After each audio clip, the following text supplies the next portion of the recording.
नमस्कार. मी भगवंत कुलकर्णी. परखड सत्य यूट्यूब चॅनलमध्ये तुमचं सगळ्यांचं खूप स्वागत आहे.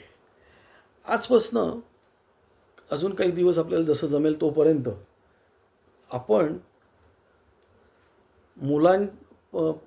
मुलांच्या शिक्षणाबद्दल, त्याचे प्रॉब्लेम्स, त्याच्या ॲडमिशन्स, आणखीन अनेक गोष्टींवर आपण छोटे व्हिडिओ बनवायचं हे केलेलं आहे. मित्रांनो, आत्ता तुम्ही बघितलं तर नोव्हेंबर-डिसेंबरमध्ये पदवीधर च्या निवडणुका येत आहेत. काय आणि या पदवीधरच्या निवडणुकांमध्ये पदवीधरांना रिप्रेझेंट करणारे आमदार असतात. काय त्याला पदवीधर मतदारसंघ असं आहे. आता त्याच्यामध्ये 4 का 5 संघ आहेत. एक कोकणातला आहे, एक पश्चिम महाराष्ट्राचा आहे, एक उत्तर महाराष्ट्राचा आहे, एक मराठवाड्याचा आहे आणि एक तुमच्या विदर्भाचा आहे. आता पश्चिम महाराष्ट्राचा जो मतदारसंघ आहे त्या मतदारसंघामध्ये तुमचं पुणे, सातारा, कोल्हापूर, सांगली आणि सोलापूर हे 5 जिल्हे त्याच्यामध्ये येतात. आणि या 5 जिल्ह्यातल्या पदवीधर मतदारसंघातल्या सगळ्या पदवीधरांनी ह्याच्यासाठी मतदान करायचं असतं. आता वास्तविक तर या 5 जिल्ह्यांमध्ये अनेक काही लाख किंवा माझ्या मते एकात कोटीसुद्धा पदवीधर असतील. पण त्या पदवीधरांना त्यांचं नाव नोंदवावं लागतं, तरच त्यांना मतदान करायला अधिकार आहे.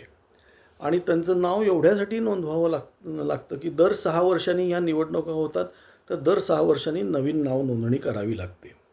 आता हे खूपच काय म्हणतात त्याला जटिल आहे की बाबा हे एवढी नावं नोंदणी करायची म्हटल्यावर. पण माझं एक प्रांजळ मत आहे की प्रत्येक पदवीधरांनी आपलं नाव नोंदवलं पाहिजे. आता ह्या पदवीधर म्हणजे कसं की 2022पर्यंत ज्यांनी जे ग्रॅज्युएट झालेले आहेत ते, आणि 10वी नंतरचा जो 3 वर्षाचा डिप्लोमा आहे, म्हणजे डी.फार्म आहे, डिप्लोमा मेकॅनिकल आहे, म्हणजे आपले गव्हर्मेंट पॉलिटेक्निक कॉलेजमधनं शिकलेले किंवा इंटिरियर डिझाईन झालेली जी लोकं आहेत, जे 2022पर्यंत पास झालेले आहेत, यांना इथे नोंदणी करायला हे आहे, अधिकार आहेत.